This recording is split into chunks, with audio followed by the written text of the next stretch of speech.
Yeah, the old good time. The good time, the old Richard Brand support, good time. Yes, Richard Brand support still there, still the main man in charge. Oh, see, really? Yeah, wow. Still paying me. Magazine originally would never do a story on us. Really? I think we're ready good. Oh, yeah. We're talking years ago. We're talking in the bar days, but it took for us to get recognized by that paper. And they were the paper. Yeah. And we couldn't get a story. Really? And then finally, this writer named Debbie White, I think. Uh-huh. She came down and speaks one night. You know, like typical Thursday night, sold out. Right. And she wrote an article, something called the Long Island Dinosaurs or something like that. You know, very kind of like quasi-respectful, like enough to get Richard interested. Right. Dissing enough but allowing us the luxury of stating, but we're a very popular band. I think that was kind of what she was writing and fine-lining it. Right. And then things changed after that. Of course. Well, that must have been what, like 1977. 77. Yeah.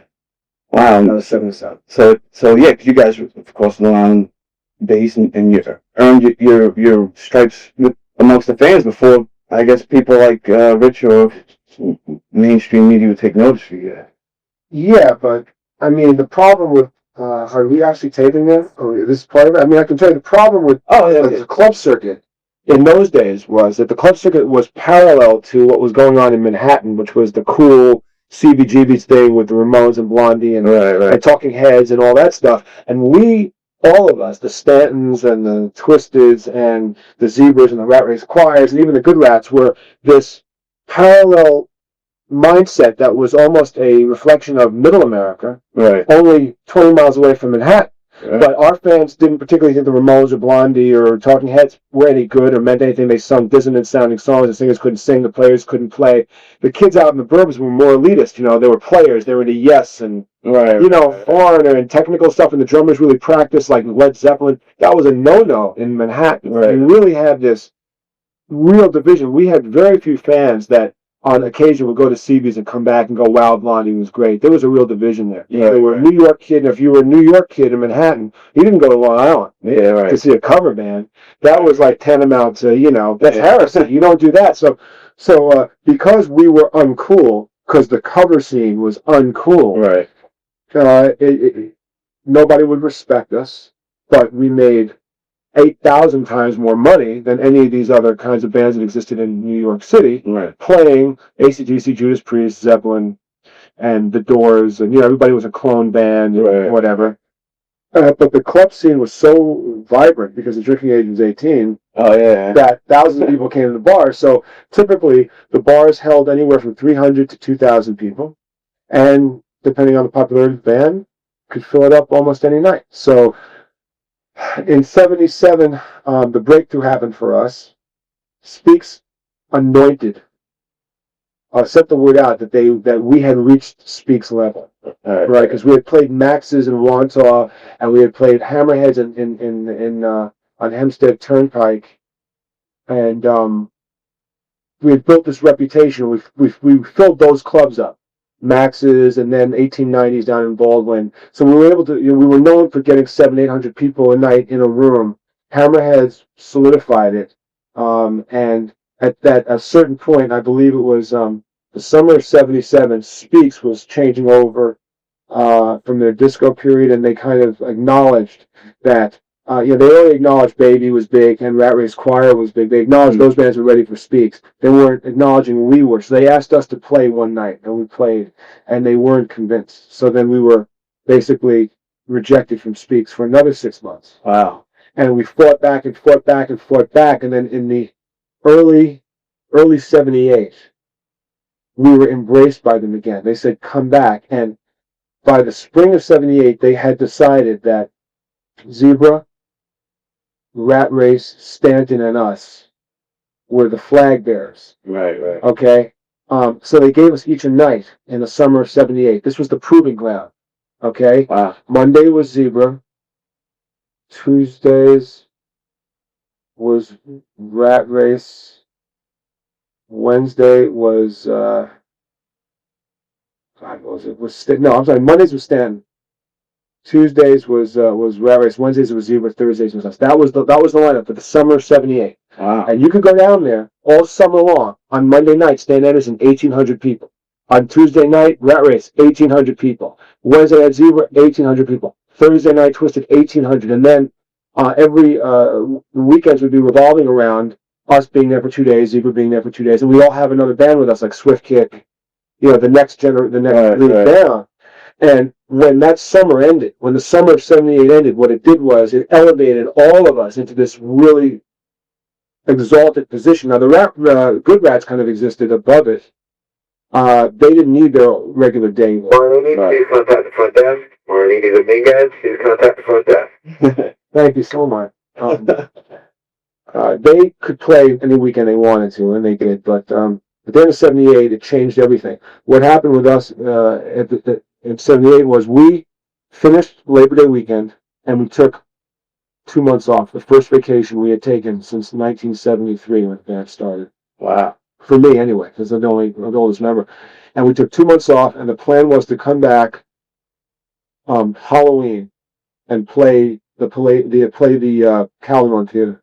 Right. And we felt that building up the enormous popularity, knowing the kids went back to school in September and that we didn't want to face the fall off in popularity, we would disappear, pull ourselves off the market, and then reappear at the Calderon. Could we sell it out? And it's exactly what happened. Wow. So following that, selling out of the Calderon, that put us again into another knot. Right. And then, '79 came and Detroit and Portchester opened up, which then broadened the band's base up to Westchester, and then Yorktown Heights, the Gemini 2 in Yorktown Heights. And then what you really kind of had was a triangulation. You had Speaks and the Mad Hatter and Hammerheads eventually opened up in Iceland. Right. In Long Island. You had Detroit, and you had Gemini 2, and to a lesser degree the Four Naps in Westchester and White Plains. And then in Jersey you had the Soap Factory, and eventually you had the Fountain Casino, which was down in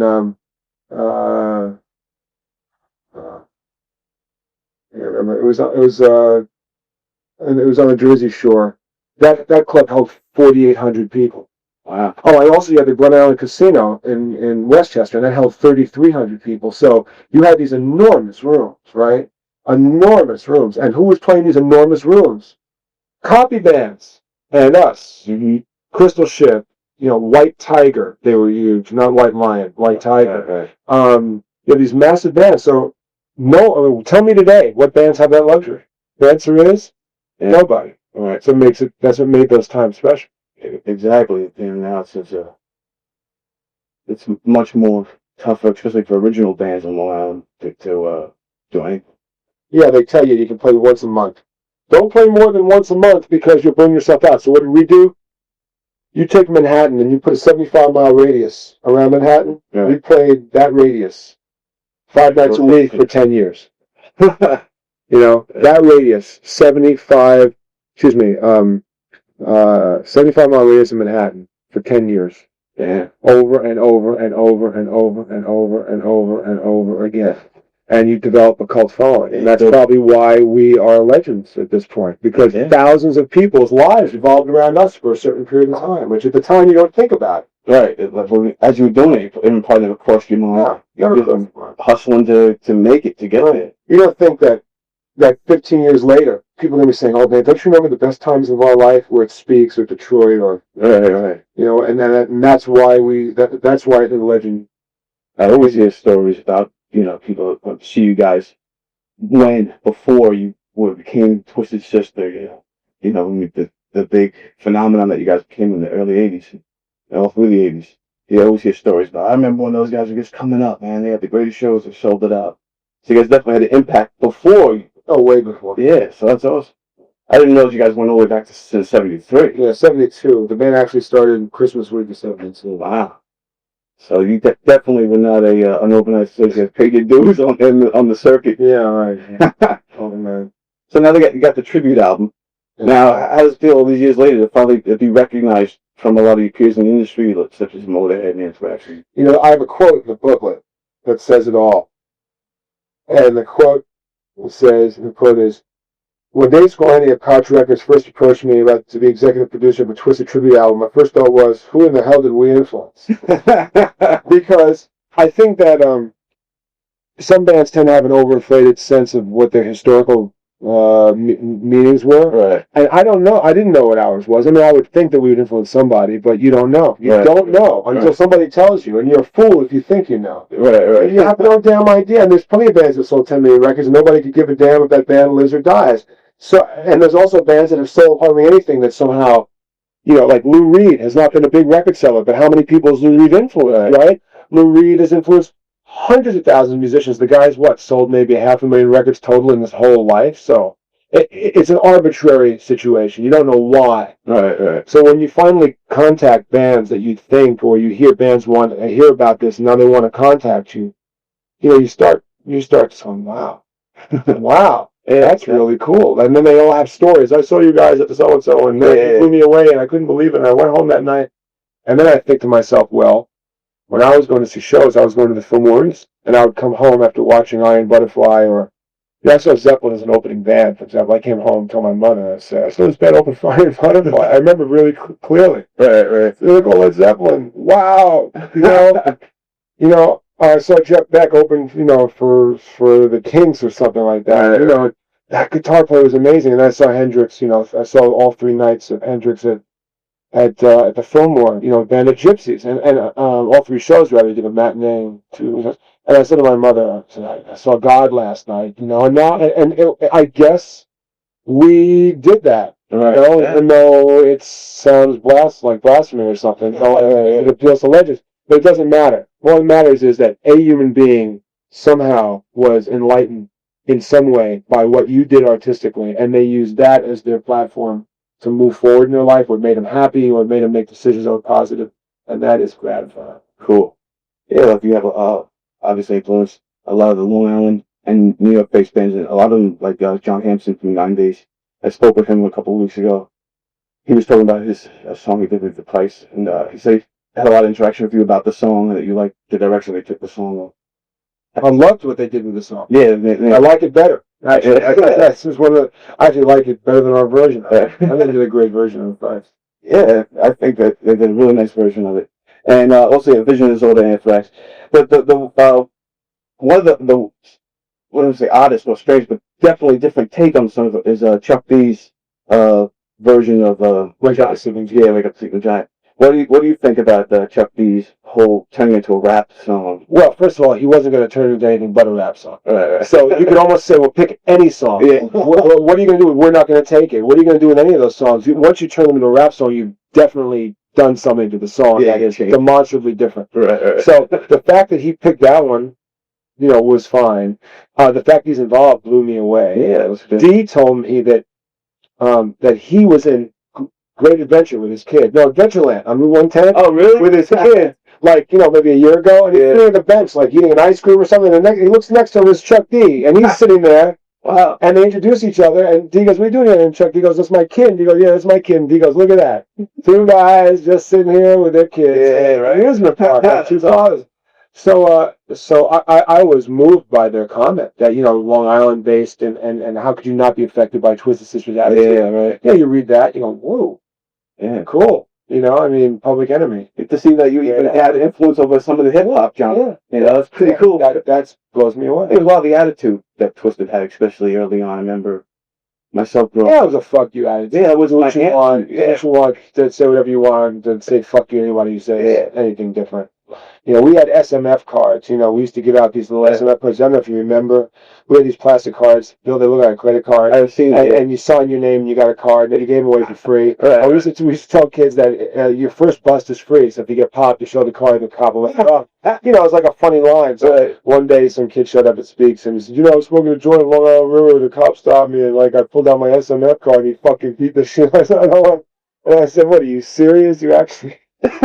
You pulled that card out? You thought I was really getting you out, man? It's a joke. These are jokes. He thought it was really going to work. Yeah, these are jokes, folks. Were there any songs that were off limits, that were sacred to the band, that you didn't want to be covered by them? No. Not me. No. Absolutely not. To me, it was like whatever song you wanted to take. The only person that I wanted on the record we couldn't get, It's going to sound off the wall, but you have to know the story behind it. It was Johnny Cash. And Johnny Cash came down to see the band in Canada on the Stanley tour. Wow. And we're playing with Iron Maiden, and we're in the backstage area, and I hear this voice, "You all know Rock and Fall and Twisted Sister," and I said to myself, "God, that sounds just like Johnny Cash." You look up and it's Johnny Cash, and you go, "What? That's what do you want?" He goes, "Well, I want to meet Twisted Sister," and I went, "I'm in Twisted Sister." I said, "Wait a minute!" So I run to the dressing room. I said, "Johnny Cash is out there." They're like, "Yeah, right." And I said, "Okay, $100." Says Johnny Cash is outside in Mendoza. Went, "Oh, he doesn't bet unless it's Johnny Cash out there." So Johnny Cash walks in, and he says, "I want your autograph." And we're sitting there, like, "Excuse me? You want our autograph?" And he says, "Yeah." He goes, "My son loves your band." So we're signing autographs, and I'm feeling like, there's no way I'm going to give him my autograph. So can I have your autograph? So we're exchanging autographs, and we take photos. We got a photographer. And he says to me, if you ever play in Nashville or Memphis, I forgot where he's from. He says, "You look me up." I said, "What's your phone number?" And he said, "You call the House of Cash." So I said, "Okay, fine." So 6 months later, we're in Nashville, I guess. And I go phone directory, I get the House of Cash on the phone. A woman goes, "House of Cash?" And I went, "Is this House of Cash as in Johnny Cash?" She said, "Yes." And I said, "Oh, this is JJ Franklin, Twisted Sister. Johnny just told me that if I'm ever around, just call him, let him know that we're in town, and welcome to the show. And would you pass that message on?" She goes, "Oh yes, I will." Like that woman's talking to me like I'm an idiot. Yeah. I got the phone, right? The phone rings in my hotel room the next morning. It's 8:00 in the morning. I think it's my wife. I'm going, "Yeah, who is?" He goes, "It's Johnny Cash." I almost fell off the bed. Like I roll over. I go, "Johnny, what's up?" He goes, "Can you put me on the guest list?" I said, "You want me to put your name on the guest list?" I said, he goes, "Yeah, me and Waylon Jennings are coming down." I said, I said, "Don't you own the arena?" He says, "The whole Carter family's coming down." So the whole clan. Wow. They all come down, right? And they're all there. The photographers, everyone's taking pictures. They invite us to a barbecue and all this. A couple months later, I'm watching the Today Show, and he's being interviewed by Brian Cumberland. And Brian Cumberland says, "You into any music these days, Johnny?" He goes, "Yeah, I like the Rolling Stones and Twisted." So I figured, what the hell? You call the guy, But he was getting over pneumonia, and he couldn't do it. And we would have loved to have had it. Yeah, that would have been cool. Unfortunately, it didn't work. That's an awesome thing. Johnny Cash, Waylon Jennings coming down the street. What's this? My God. Stay Hungry Days. Oh, God, yeah. That's awesome, man.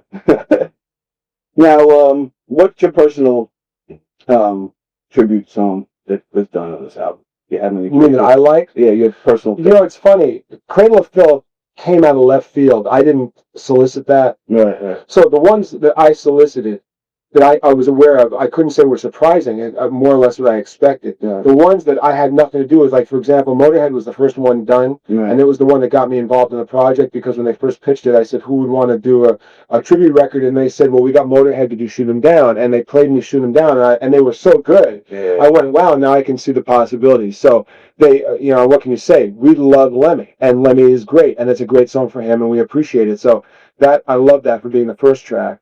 I was pleasantly surprised by National Pussy's version of Kids Are Back, and they did a great version of it. Lit, Dee sang for Lit last year on a project for Lit, so they reciprocated back with us because they're big fans. 9 Days being from Long Island. Mm-hmm. Chuck D did his thing. Anthrax, goes back to the bars. Right. Overkill goes back to the bars. Cradle of Filth completely out of left field.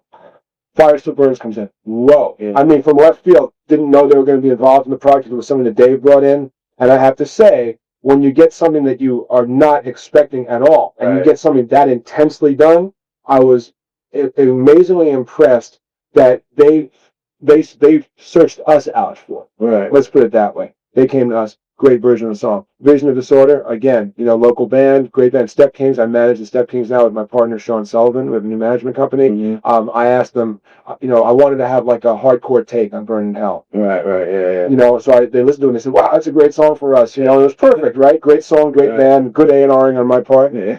Fu Manchu, Ride to Live. I have to tell you, they do an amazing version of Ride to Live. I mean, that's a perfect stoner version of that song. Right, I mean, that song is more real to what I think the sentiment is of that song. It just sounds like you're on a Harley driving through New Mexico or something.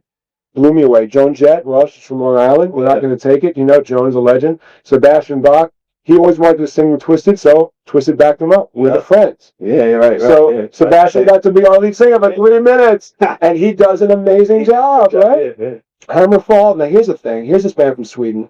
you know that there's, like Cradle of Filth, they're huge fans. Right. You don't know them personally. Outcomes, we're going to make it with such an energizing spirit. I love that. It's one of my all-time favorite Twisted songs. Yeah. I was just knocked out by what they did. Seven Dust's take on I Am I Me as a punk version is perfect because we were signed to a punk label back in the 80s on Secret Records. Right. So they wanted to do it the way Bad Brains would do it. And I thought, you know, after a while, you want to hear a different view of a song like Chuck D's versions. I thought Seven Dust's version of I Am I Me was pretty funny. You know, I thought, okay, that's a great version. And then we, of course, pay tribute to our favorite band, which is AC/DC. And this isn't an old track lying around. We did this last year. Oh, yeah? Yeah. Yeah, recorded it last year. Hey, so you guys have been still getting together. I heard you guys get together monthly. Yeah, we get together and rehearse. In fact, we have more songs that are going to be out for another record later on this year, which you'll be notified about. It's a follow-up to the Club Days record. Cool. It's called Club Days 2, Live in the Bars. And on that record will be 2 brand new studio songs. 2 brand new originals. Excellent. Which were originally written for the Stay Hungry session. Oh, wow. They never got done, and we found them, and we went back in the studio and recorded them last year. Oh, awesome. And they're great songs, because Stay Hungry was our greatest period. Right. These are songs written for the Stay Hungry sessions, cool. but not recorded till last year, so they're brand new recordings. Oh, awesome. Yeah. So that's good you guys getting back. Any chance of a reunion tour or anything like that? Not now. We never have said it. Anyone who assumes it on their own. Right. It may be automatically assumed that when all this happens, you want to do it, but right now, August 14th, the record comes out. August 15th, we're doing it in-store. Right. At Slip Disc, which they're expecting, you know, huge crowd of people, which is scary. And then on the 19th, VH1 does the Behind the Music. And then we'll see what happens. You know, could be the interest then really develops and it makes worthwhile. But Dee's got a radio show. I got a management production company. Right. Our schedules are absolutely terrible. People think, oh, what's the big deal? Throw makeup on, get out there. But it's work. They don't realize how much time it takes. We managed to squeeze 3 hours a month in to rehearse. And that's probably hard. And that's about all we can get. It's 1 day a month, 3 hours, because of our schedule. Right. Well, you know, at that rate, we'll be playing in 2046, I think. So, no, we'd like to do a show, but right now we have nothing planned. And if we're going to do it, more than likely we'll be in Long Island. Cool, that'd be awesome. You know, if it's in the city, of course, it makes the fans from Jersey and everyone equally get to it. But we'll see. Maybe we need at least one show to get off. See what happens. That'd be cool. Definitely. Yeah, I read on the website. He said, I don't know how old it was, there's no date on it, but that you guys were all getting together and he had some kind of argument amongst the band, but now everything's okay now again. Oh, something like that. It's typical band. Yeah, I mean, what are you gonna say? He just keeps putting everything up there. So it's like, you know, I don't watch the band so long. You know, we have our, you know, we go through what we go through. Right. Life goes on and everyone talks. It ain't no big thing. Right. You know, God forbid I should put my fights with my wife on my website. I know, right? No end to that website, let me tell you. We'll just continue on and on. Now you guys got the VH1 Behind Music. Are there going to be any surprises, and what can we expect from that? We performed live for VH1. Oh, yeah? Yeah, they went to the studio and taped a live performance. Oh, that should be cool. Of us doing Shoot 'Em Down. Oh, yeah, good. You know, so that should be fun. Yeah. And they could be really good, you know, so that should be fun. And they're going to have a videotape of us playing the Jason Flom party last year. They got any old footage? I gave them footage from 1973. Wow. The band putting makeup on for the first time. I'm the original member of the band. Whether they use it or not, I don't know. But they've got it was called the Johnny Heartbreaker Story because my name was Johnny Heartbreaker back in that day. And it was the first movie ever made on the band. And it was made in February of 73. Wow. So they may put some of that footage in. Cool. Yeah, you were managing the band in the 70s, right? You managed Twisted Sister? Well, no, in the beginning, I didn't manage it, but I took over management in the mid-70s and then kept going until the 80s. All right. Yeah. Cool. So that's a one-way trip to the lunatic asylum. To manage it and plan it. Yeah. Yeah, forget it. You wind up firing yourself. Yeah, right. That's insane. So now, being among the Long Island circuit for all these years, what do you think about it to now? Do you think it's gone better or worse or stagnated? Or I don't live on the island. And so what I see in advertisements is just that there's very small venues, little corner places. Mm-hmm. If bands do play original, I mean, the guys in 9 Days pretty much brought me up to date. Right. They don't have that much opportunity to play. Yeah. It sucks. It's not what it was. The drinking age is 21. It's not 18. You don't have these huge, places to go to anymore. So it is different. I'm always loath to say back in my day because then you sound like your dad. You know what I mean?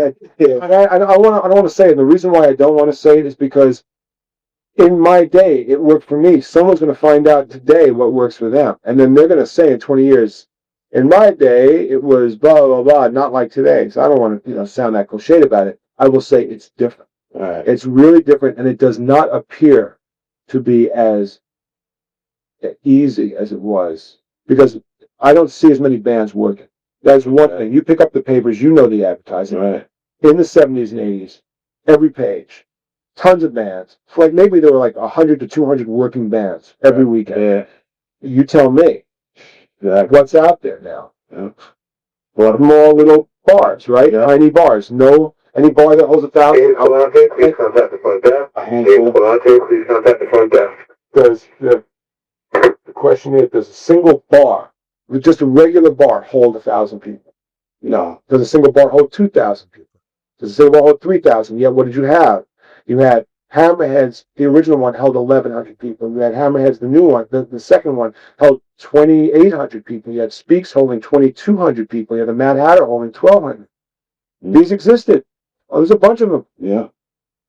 Now what we pretty much have is the Mulcahy's and Vanderbilt. Okay, and Mulcahy's holds 2, maybe. I'm not really sure. 2,000, you think? Yeah. Okay, and National Acts play there. Yeah. Right? Remember back in the bar days, very few national acts ever came through. Right, yeah. It was all local bands. Right, exactly. Once in a while they had a national band. That's true. But I don't remember big bands playing those rooms. Yeah, that's right. There's no room for the local original acts to come and really do anything big these days. Right. And how often does the Vanderbilt have shows? Bi-weekly maybe. They have National acts. Yeah, they have once a month. They have the local tri-state sound show that they showcase like 5 or 6 local acts and they give them a tight. And how many people show up for that?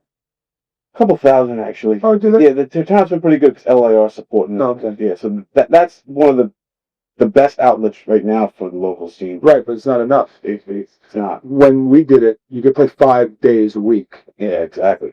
Or 6 days a week. Yeah. You can't do that. The bands can't make a living anymore. Everybody's got a day job. Right. It's crazy. So having such an impact on the 80s genre of music, what do you guys think about today's whole metal scene when you see bands like Slipknot or the other guys now, taking a different direction with this? Slipknot's my favorite band. Yeah. They're the most fun band I've seen in years. Flat out, I go see them and I got a big smile on my face and I go, there's the next generation of insanity. I don't know those guys. And they go, wow, Twisted, they're just great. What can you say? Slipknot's an amazing band. They're the most fun band out there. I wish for that band all the success in the world. But they are a death metal band that if it didn't look like that, wouldn't be anything particularly special. Having said that, you could maybe say that about us, because I don't want to knock them. But they really knew how to put the whole thing together. And I think that Slipknot, the beauty of Slipknot is they are as connected to their image. Their music is as connected to their image as ours was to ours. So you needed those two things together, right? Yeah. They're fantastic. Bands like Limp Bizkit, I've seen them a bunch of times because Seven Dust played them. Right. And I saw Limp Bizkit talk about Limp Bizkit, and I saw the guitar player West doing an interview, and he said in the interview, he goes, I'm an awful guitar player. He says this in the interview, I'm a terrible guitar player. You know what? He's right. Yeah, he said it, right? They have an amazing drummer in that band, but outside of the opening of their shows, which are exciting, and the last 5 minutes, which are exciting, you can fall asleep. Yeah. To me, there's just, the whole rap metal thing is wearying because there's no tunes there. Right. It's a personal opinion, mind you. Right. Kid Rock, there are elements that are exciting. Then it starts, there's a monotony that kind of flows over it. Again, but this is me viewing it. This is not a 19-year-old kid viewing it. 19-year-old kids are going to listen to it at different ears. Right. I come from a song-based history. I like songs. I like hooks. I like melody. Call me old-fashioned. Right. The rap metal thing is exciting in little bits and pieces. Whole shows, extremely boring. You could drag out. Yeah. Drag out, just like, when is this over with? And I have sat at shows, and you could see the boredom in the kids' faces. After the first 5 minutes, they kind of sit there for a while until someone kicks them up. So, right. So I think it just proves the point. Having said that, that doesn't mean that it's not great. It's just not great to me. Right. It's really important to make that statement. To me, Right. it is not exciting. Right. It is not to say that it is not exciting. It just, to me, I need more. So because these bands play in open tunings, because they tune down a half a step, because they don't play blues-based metal, which is what metal started out to be, which is blues-based rock that was turned up loud. Right. This is a different tonality. This is why people in their late 30s, mid-40s don't like these bands, because they don't tonally understand what these bands are doing. Yet, to 19-year-old kids who grew up with that music, they are perfectly at home listening to bands sing and play in those weird tunings and, so on and so forth. It does not appeal to a later generation. But they're not there to play for a later generation, so who the fuck cares? If I'm them, I'm thinking, fuck you anyway. I'm there saying, I'm going to sell a record between the ages of 10 and 25, and I don't give a fuck about you being 40, 45. Who the fuck? You ain't buying my record anyway, so fuck you. So, and I completely understand.